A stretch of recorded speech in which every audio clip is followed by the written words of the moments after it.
La autopsia comenzó al amanecer, cuando las ventanas del Palacio Apostólico ya apestaban con el hedor a cadáver, e incluso las estatuas de mármol del vestíbulo parecían mirar hacia otro lado. El Papa Inocencio VIII, pastor de la Iglesia Universal, vicario de Cristo, llevaba 3 días muerto, pero su cuerpo seguía cambiando. La piel se le agrietaba en la frente, rezumaba líquido negro por la boca y el abdomen se le hinchaba como si algo se le hubiera metido dentro. Los 3 cirujanos del Hospital del Espíritu Santo permanecían en silencio junto a la cama. Sus dedos temblaban cuando uno de ellos levantó el bisturí. Ninguno de los prelados superiores estaba presente. Por orden extraoficial del Camarlengo, los forasteros habían sido expulsados de las cámaras interiores el día anterior, y los 3 cardenales que habían llegado en secreto desde Aviñón se quedaron en el refectorio, aparentemente por indisposición. Los informes de los legados españoles decían: la corona del papado se ha desvanecido, y el temor por la sede del trono ha encadenado incluso a aquellos que vestían impecablemente la púrpura. 8 semanas antes de su muerte, su rostro ya había cambiado.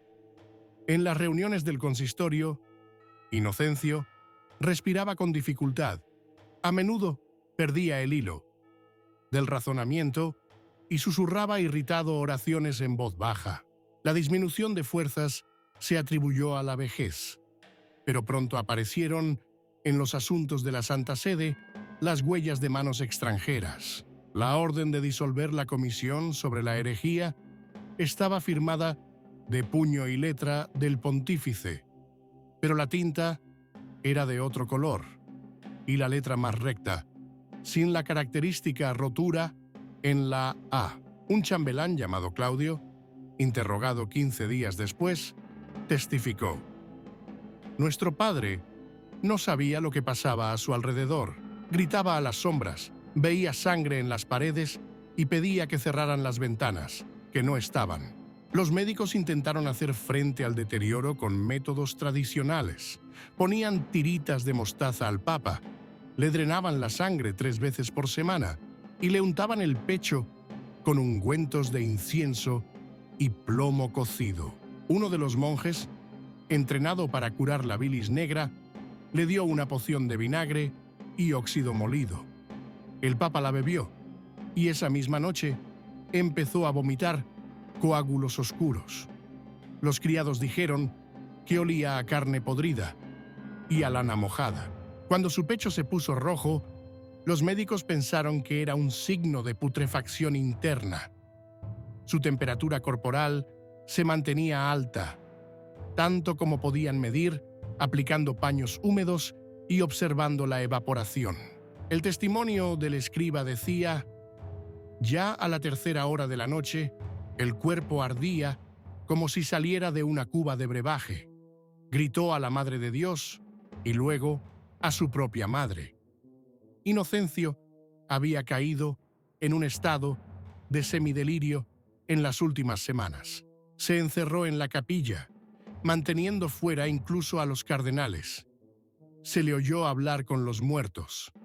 2 veces se le encontró tendido en el suelo, desnudo, con las manos apretadas sobre el pecho. Su rostro estaba contorsionado por el sufrimiento hasta convertirse en una cruel mueca. Tenía llagas en la espalda. Un criado, interrogado 1 mes después, dijo: le lavaba la espalda y la piel se quedaba en el paño. Susurraba como si los demonios le royeran por dentro. Después de aquello, los guardias restringieron el acceso, oficialmente por el peligro de infección, extraoficialmente para que nadie pudiera ver el verdadero estado del pontífice. Durante esos mismos días, la lucha por el trono papal se intensificó. La facción española insistía en el nombramiento del cardenal de Mendoza, la francesa, en un candidato de la Casa de Orleans. En el interior del palacio se llevaban a cabo negociaciones secretas. Uno de los nuncios, según notas encontradas en los archivos de Santa María in Trastevere, escribió: «El cuerpo aún no ha enfriado, pero ya cuentan las voces». El cardenal Giuliano della Rovere, más tarde conocido como Julio II, llegó a Roma 2 días antes de la muerte de Inocencio, pero no entró en sus aposentos. Permaneció en la sombra, como un cazador que espera a que la bestia muera por fin. En la víspera de su muerte, el Papa llamó a su cámara a un monje exorcista.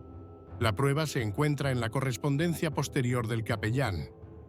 Suplicó que le expulsaran una papilla negra del estómago. Dijo que sentía un movimiento en su interior, como si un niño de las tinieblas se arrastrara dentro de él. El cuerpo de papá ya sangraba por los oídos. Tenía los ojos borrosos y la lengua hinchada, pero seguía susurrando. La última frase que oyó el escriba fue: «No renunciaré, no los reconoceré». La muerte le llegó a la 7ª hora de la noche. Su corazón se detuvo, pero su piel resumó sudor durante otras 2 horas. Cuando levantaron su cuerpo para colocarlo en los paños funerarios, algo negro, con olor acre a hígado podrido, supuró de su ano. El criado que sostenía la cabeza gritó y se desmayó.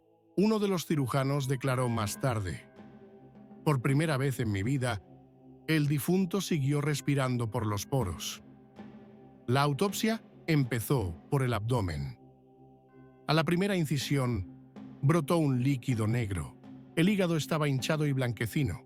El bazo había reventado y los intestinos estaban ulcerados, con una especie de sustancia gelatinosa en sus paredes. Las manos del cirujano temblaban mientras extraía de los intestinos un denso coágulo parecido a un feto humano. Las pruebas fueron inmediatamente selladas. Chamberlengo ordenó destruir todos los registros, pero una de las transcripciones ha sobrevivido hasta nuestros días. Había algo dentro de su santidad que no debería estar dentro de un hombre. No respiraba, no latía, pero tenía forma. El olor que se levantó tras la autopsia se extendió por toda el ala inferior del Palacio Apostólico. Los sirvientes se cubrieron la cara con pañuelos empapados en vinagre. Los cirujanos colgaron bolsas de ajenjo en las entradas, pero no sirvió de nada. El chambelán ordenó tapiar las puertas y el cuerpo fue llevado al salón cerrado, donde antaño se celebraban las audiencias privadas. Allí, bajo el extinto escudo de la familia Cybo, Inocencio VIII siguió descomponiéndose. La autopsia propiamente dicha duró más de 4 horas. Las patologías descubiertas fueron anotadas a lápiz en trozos de pergamino, que luego fueron quemados por orden del obispo de la escuela de Padua. La razón oficial fue naturaleza inapropiada y temor a especulaciones heréticas. Uno de los cirujanos que huyeron a Venecia confesó más tarde: «El hígado del Papa tenía cavidades llenas de azufre y grasa. En el corazón no encontraron coágulos de sangre, sino algo que parecía cera quemada. Y en el estómago, 2 dientes humanos.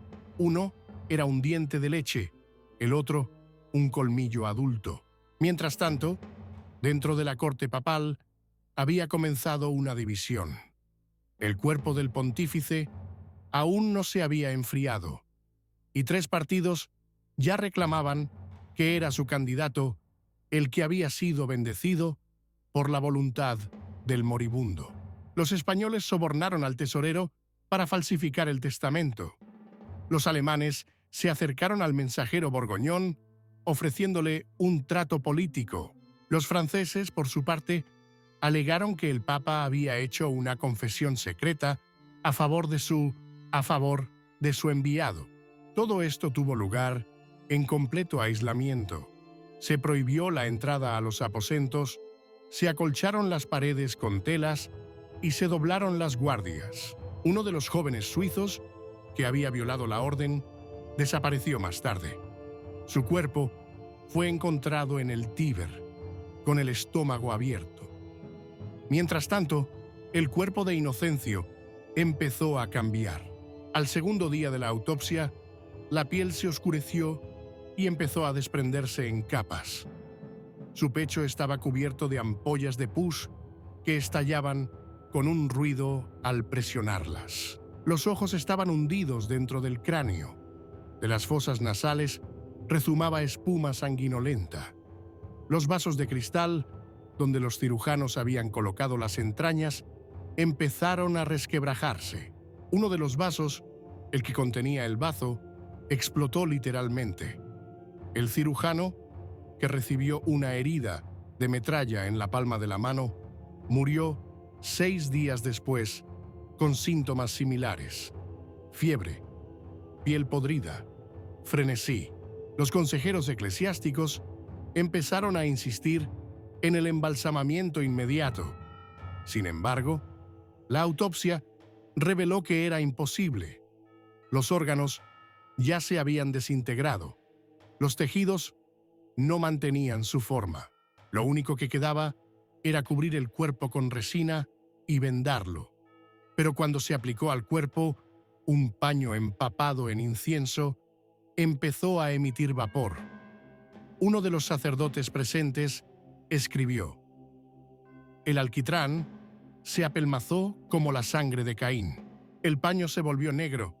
En el pecho quedó una marca en forma de estrella, como si alguien la hubiera cauterizado». El médico papal, Dr. Niccolo Torelli, escribió en una carta privada a su hermano: «Me inclino a pensar que el pontífice sufría de una inflamación interna del conducto biliar complicada por un envenenamiento de la sangre, pero la forma y composición de su putrefacción corporal sobrepasa la razón. Hemos conocido la gangrena, hemos conocido la descomposición, pero no una fiebre interna capaz de incendiar los ungüentos. Esto no es una enfermedad, es otra cosa». En esos mismos días, la gente en Roma comenzó a murmurar. La gente del pueblo decía que en los alrededores de Letrán había un olor que hacía morir a los pájaros. En Trastevere, a la entrada de una tienda, una mujer se desmayó, con la cara cubierta de manchas negras. Los comerciantes fueron bautizados. Los guardias intentaron dispersar a la gente, pero el rumor ya se había extendido. El Papa había sido envenenado. Por la noche, un estudiante de teología arrojó una nota a la verja de San Pedro. «Se comió la sangre de los bebés, ahora el diablo se lo está comiendo a él». Los cardenales celebraron una reunión secreta en la cripta de la catedral. Discutieron cómo podrían explicar los signos inusuales sin caer en la tentación. La sugerencia fue atribuirlo a el milagro de la ascensión invertida. Pero esta formulación fue muy criticada por algunos clérigos. El cardenal Di Santa María dijo: «Si decimos que su cuerpo arde por dentro, reforzamos a los protestantes. Si callamos, nos lo dirán ellos mismos». En este punto intervino el cardenal de la Rovere. Propuso un cónclave de emergencia en aislamiento antes del entierro oficial. La razón oficial fue contagio. La verdadera razón era el temor de que estallara un motín en las calles. Al amanecer, la misma mañana en que los restos del cuerpo de Inocencio empezaban a ser trasladados al ataúd, 3 correos partieron en distintas direcciones. Uno hacia Nápoles, otro hacia Florencia, otro hacia Venecia. Todos llevaban los sellos de la nueva distribución de influencias. Al anochecer, el ataúd estaba cerrado. Las piedras de la base del sarcófago habían sido mal encajadas. Había un vacío en el interior, y durante el traslado se oyó que los restos del cuerpo se movían con un sonido húmedo y sofocante. El ataúd fue sellado con 4 señales. No se permitió la presencia de testigos del pueblo, solo 3 cardenales, un chambelán y 5 soldados permanecieron en el funeral. Las velas ardían intermitentemente, una de ellas se apagó en cuanto comenzaron las oraciones.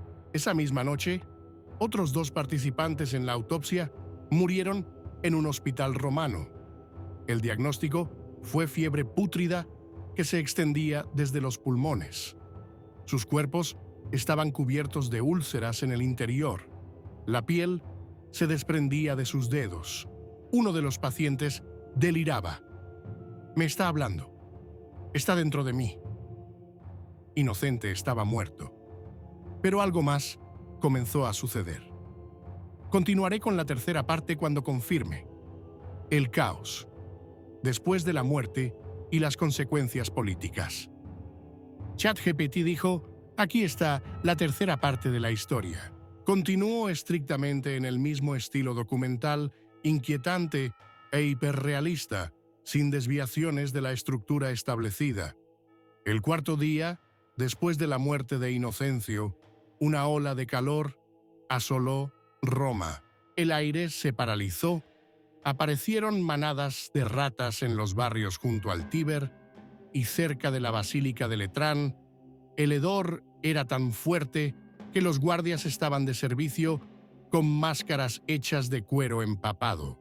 Los rumores se extienden por toda Italia. En Nápoles se decía que el Papa había muerto por una maldición infligida por los judíos. En Milán se decía que había sido envenenado con vino goteado de 100 pies y colas de ratón. Pero dentro del palacio sabían que la descomposición había comenzado mucho antes de la última exhalación. Del testimonio de Fray Leonardo, conservado en los archivos de Santo Nacio, cuando aún hablaba, pidió que su corazón fuera enterrado aparte. Decía que su cuerpo estaba maldito y era portador del mal. Sabía que no resucitaría. Pidió que nadie rezara por su alma.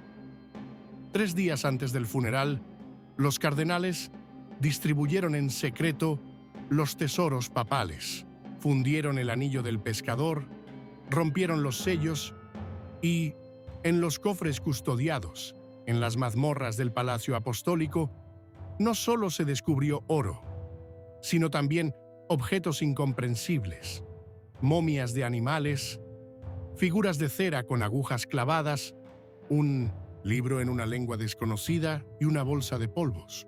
Su contenido, según un testigo, provocaba entumecimiento y manchas oscuras en la piel.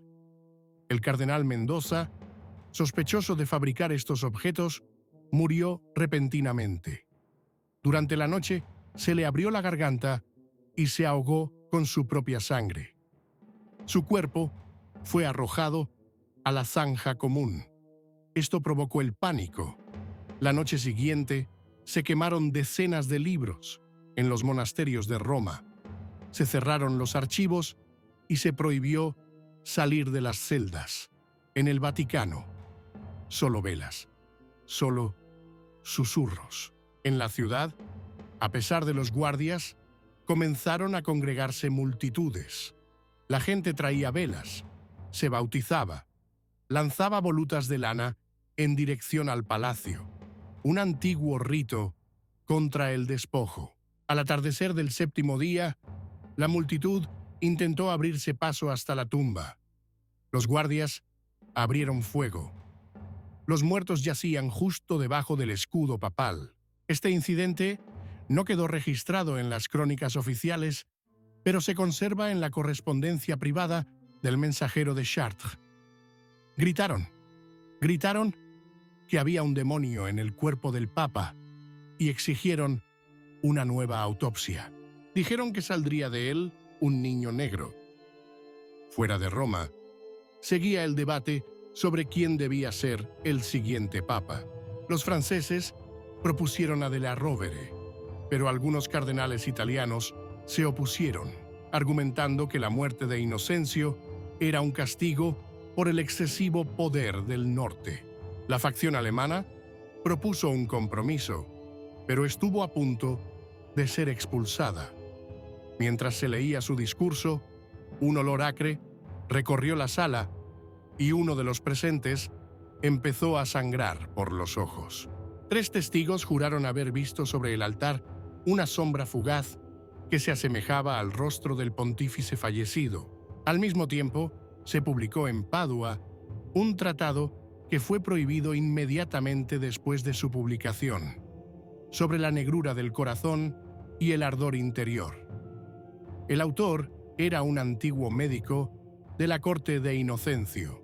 Afirmaba que el corazón del difunto era como una esponja seca empapada en alquitrán y que la sangre no fluía, sino que gorgoteaba. También describió materia viva en los intestinos que se movía incluso después de la extracción y una vez en el recipiente rodeaba el vaso. Nadie lo confirmó, pero el tratado dio la vuelta al mundo. Hubo una revuelta estudiantil en Bolonia. Al 9º día, el cuerpo seguía supurando líquido.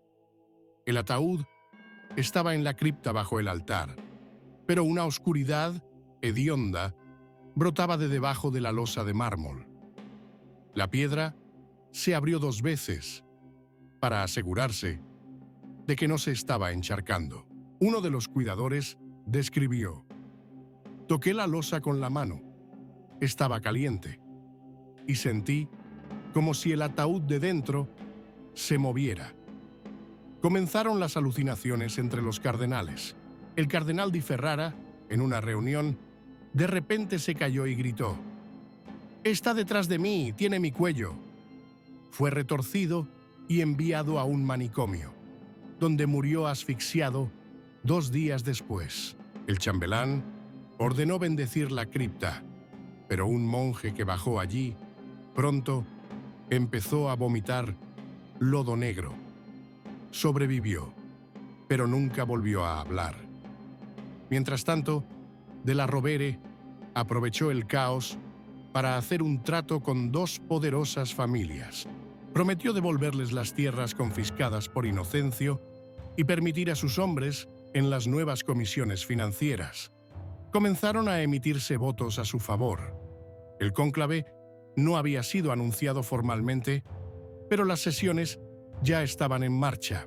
El embajador francés escribió: «Roma está asustada. La Iglesia tiembla. Y así será elegido quien prometa estabilidad, aunque tenga las manos cubiertas de sangre». En las calles corrían rumores de que Inocencio no estaba muerto, que había pasado a la clandestinidad para volver, que su cuerpo no era un cuerpo, sino un recipiente. La gente se reunió de nuevo fuera de la catedral. Las piedras volaron a través de las ventanas. Alguien gritó: «Se está pudriendo», pero su voz se oye en sueños. La multitud se dispersó, pero 3 de los monjes más jóvenes, que sirvieron en el entierro, desaparecieron. Nunca se les encontró. Al 12º día de su muerte, el sarcófago se resquebrajó. La piedra estaba llena de grietas. El interior olía a carne y azufre.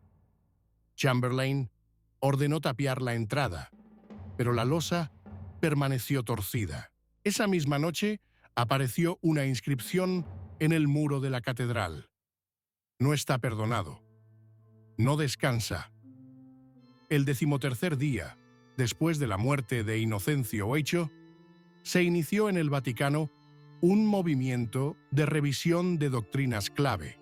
De la Rovere, que tenía el apoyo no oficial de la mitad de los cardenales, insistió en que se convocara un nuevo concilio.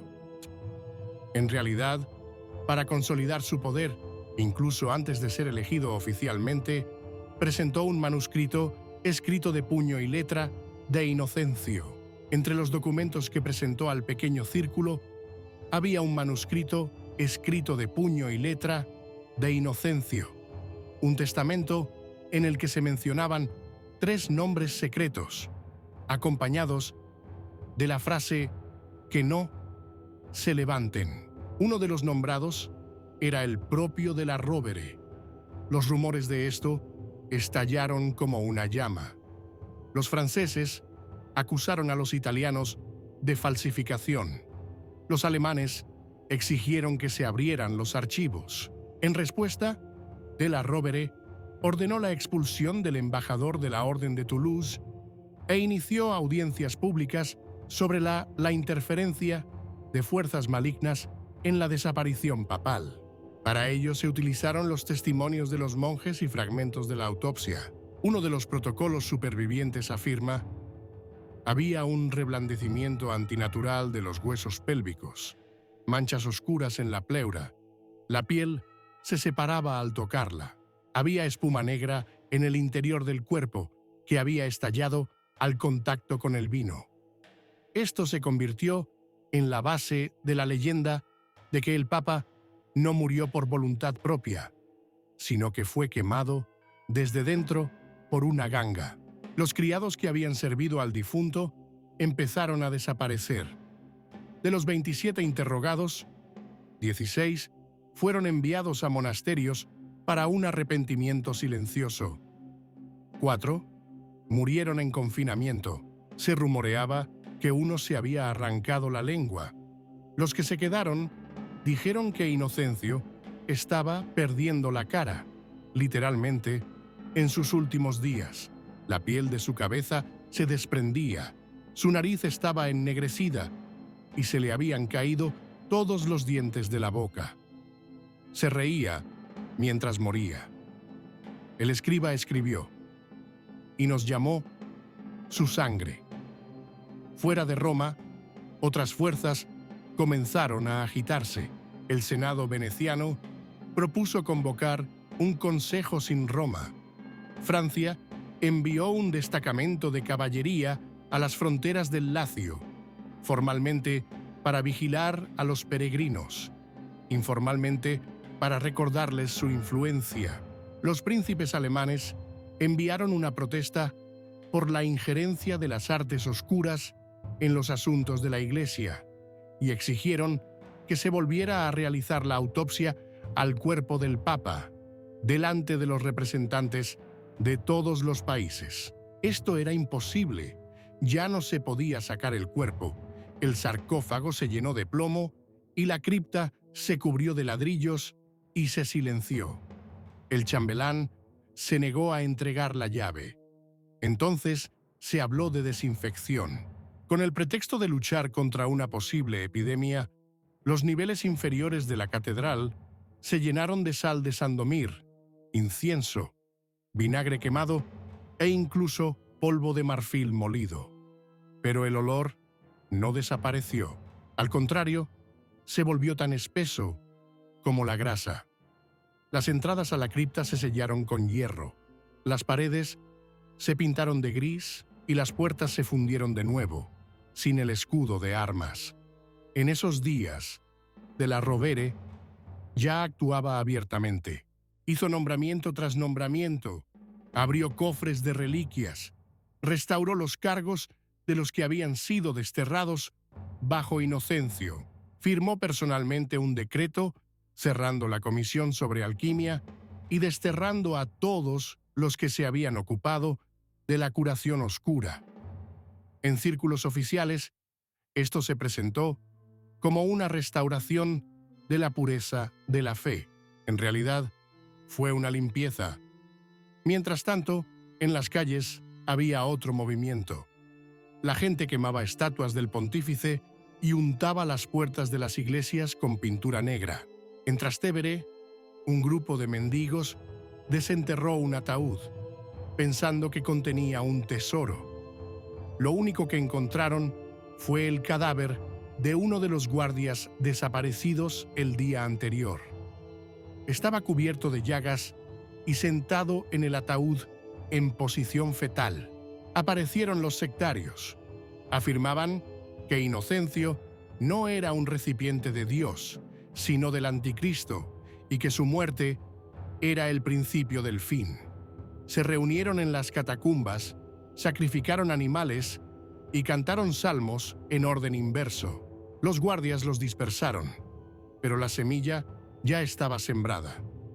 Algunos empezaban a creer que el difunto papa no era solo un pecador, sino un conducto del mal. En este punto, De la Rovere hizo el movimiento que lo decidió todo. Convocó una reunión de urgencia en la que reconoció públicamente que algunos de los signos encontrados en el cuerpo del pontífice no pueden explicarse en el marco de la medicina tradicional y que el fallecido puede haber sufrido un contagio invisible de naturaleza espiritual. Las palabras fueron cuidadosamente elegidas. No acusaba directamente, pero tampoco defendía. Eso fue suficiente. Sus oponentes retrocedieron. Los franceses solo exigieron una cosa: que el nuevo nombre no se asociara con Inocencio. De la Rovere accedió. Al día siguiente, fue elegido, y en su nuevo ministerio se convirtió en Julio II. Fue él quien ordenó la destrucción de todos los informes de autopsia. Todos los recipientes que contenían las entrañas del pontífice fueron destrozados. Las ropas fueron quemadas. La habitación donde murió Inocencio fue convertida en un almacén. Todos los presentes en la autopsia fueron enviados a monasterios remotos. El 20º día después de su muerte, el nuevo papa subió al trono. Entró en la catedral sobre mármol mojado. La cripta aún olía, pero las velas ardían con firmeza. Las oraciones sonaban claras. Todo el mundo estaba en silencio. El 21º día después de su muerte, el cuerpo del Papa Inocencio VIII fue enterrado oficialmente. La ceremonia fue privada, sin gente, sin representantes de las casas coronadas. De los 28 cardenales invitados, solo acudieron 10. Los demás alegaron enfermedad, miedo al contagio o que se habían retirado de Roma con antelación. El ataúd, embalado con plomo, envuelto en telas empapadas en resina y hierbas secas, fue introducido en el nicho encerado de la cripta. Una piedra lo cubrió para siempre. No se grabó ningún nombre, solo el año. Por orden de Julio II, ese mismo día, se publicaron los primeros decretos que rompían con la política de Inocencio. Abolían los impuestos sobre la sal florentina, rehabilitaban a varios sacerdotes exiliados y suprimían el impuesto eclesiástico sobre la comunión de los pobres. El pueblo lo tomó como una liberación.